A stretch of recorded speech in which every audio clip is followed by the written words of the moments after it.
काम बिगाड़ा। तीन बहुओं के रवैये से सासू माँ बहुत परेशान थी। दरअसल बात ये थी कि तीनों बहुओं में किसी बात को लेकर अनबन हो गई थी। तब से ही तीनों एक दूसरे से मुंह फुलाए रहती थी। ना कोई सीधे मुंह किसी से बात करती, ना किसी का कहना मानती। पड़ोसी भी इस बात को जानते थे और जाने कैसे कैसे बातें भी करते। इसीलिए सासू माँ ने तीनों बहुओं को तुरंत अपने कमरे में बुलाया। मैं कई दिनों से देख रही हूँ तुम तीनों अलग अलग सारे काम कर रही हो। ये सब नहीं चलेगा, तीनों को मिलकर ही काम करना पड़ेगा। सास की बात सुनकर एकदम से बड़ी बहू बोल उठती है। नहीं मम्मी जी, मैं इन दोनों के साथ कुछ नहीं कर सकती। मैं इस घर की बड़ी बहू हूँ, फिर भी ये मेरा कहना बिल्कुल भी नहीं मानती। अरे जेठानी जी, जानबूझकर मुझे डबल काम करवाती है आप। और छोटी मुझसे टेढ़े मुंह ही बात करती है। इन दोनों के बीच हमेशा सैंडविच बन जाती है मेरी, और मैं हमेशा आलू की तरह बीच में मसली जाती हूँ। मम्मी जी, इन दोनों को लगता है कि मैं छोटी हूँ तो इनके पैरों तले दब जाऊंगी, लेकिन नहीं, मेरा भी उतना ही अधिकार है जितना इन दोनों का है। बड़ी आई दोनों मेरी चुगली करने के लिए, मुझे क्या कम समझ रखा है। तीनों बहू एक दूसरे से बहस करने लगती है और सास दोबारा ये देखकर टेंशन में आ जाती है और सबसे कहती है, चुप हो जाओ, अब से तुम तीनों सारे काम एक साथ करोगी। आंख बंद करके एक दूसरे की बात सुनोगी। तुम तीनों इस बात को गांठ बांध लो, वरना अगली छुट्टियों में तुम्हारा अपना मायके जाना कैंसिल। सास की बातें सुनकर डर के मारे तीनों हामी भर देती हैं। जी मम्मी जी, मैं समझ गई।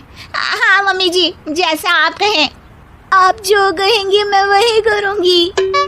तीनों बहू सास की बात को गांठ बांध लेती है और वादा करती है कि अब से सारे काम वो तीनों एक साथ मिलकर ही करेंगी।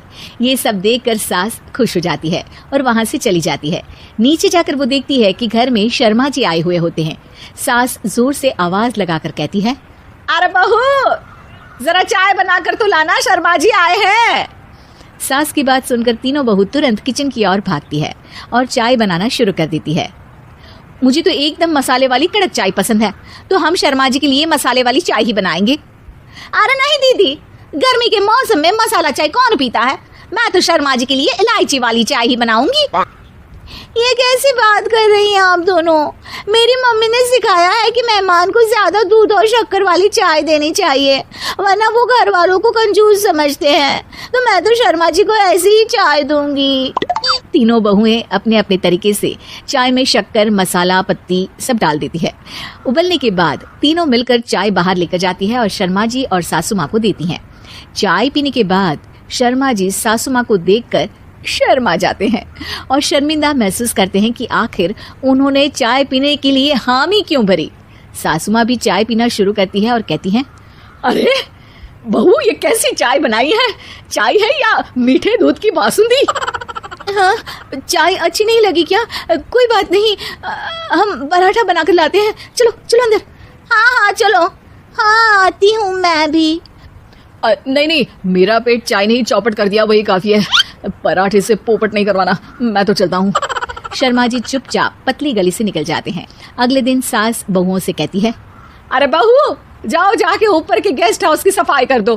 कल हमारे यहाँ मेरे दूर के रिश्तेदार आने वाले हैं, तो पूरे कमरे को चमका देना, समझी? तीनों बहू सास की बात को मानकर ऊपर सफाई करने चली जाती हैं और तीनों कमरे की सफाई चालू कर देती है।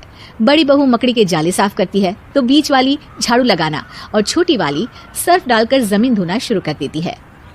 अरे दीदी, जेठानी जी, अभी मैंने पूरी फर्श धोई और आप फिर से धूल नीचे गिरा रही हैं। और मछली जेठानी जी, आप भी ना झाड़ू की धूल यहाँ छटक रही हैं। अरे तीनों को साफ करना है, एक साथ सफाई करते हैं ना। अरे वही तो, हम साथ साथ हैं, घर साफ साफ है।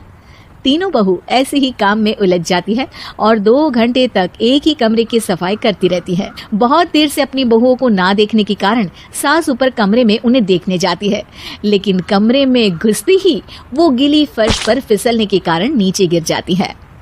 ओरी मोरी मैया, हड्डी मरोड़ के रख दी। आए, मेरी तो कमर ही टूट गई रे। तीनों बहुएं सास को उठाती हैं और बिस्तर पर सुला देती है। अरे मेरे हाथ पैर दर्द कर रहे हैं, दबा दो, आराम मिलेगा। हाँ जी माँ जी। अरे जी माँ जी, जी माँ जी। और तीनों बहुएं एक साथ सास के हाथ को दबाना शुरू कर देती है।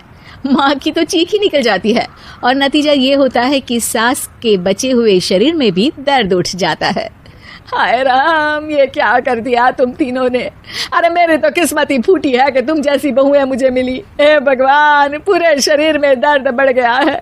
अब तो पता नहीं कि चल भी पाऊंगी या नहीं। माफ करो, मुझे गलती हो गई मुझसे कि तुम तीनों को एक साथ काम करने के लिए बोला। सोचा था तीनों मिलके अच्छे से काम करेगी, लेकिन बड़े बुजुर्ग सही कहते थे कि 3 तिगाड़ा काम बिगाड़ा। तुम लोगों ने ये बात ना आज साबित करके दिखा दी। तुम तीनों को तो समझाना यानी मानो भैंस के आगे भी न बजाना है। तुम्हें अकेले अकेले काम करना है ना, तो अब से तुम अकेले ही अपना अपना काम करो। तीनों बहुएं वहां से जाने लगती है। अरे कहाँ जा रही हो? आप ही ने तो कहा कि अपना अपना काम करो, तो मुझे मुल्तानी मिट्टी लगानी है। अरे मुझे भी तो नेल पॉलिश लगानी है। मुझे ना मेहंदी लगानी है। सास अपना सर पीट लेती है और कहती है, अरे मुझे भी लगाना है कुछ। क्या माँ जी? क्या माँ जी? क्या माँ जी? तुम्हारे घर वालों को फोन, तुम्हारे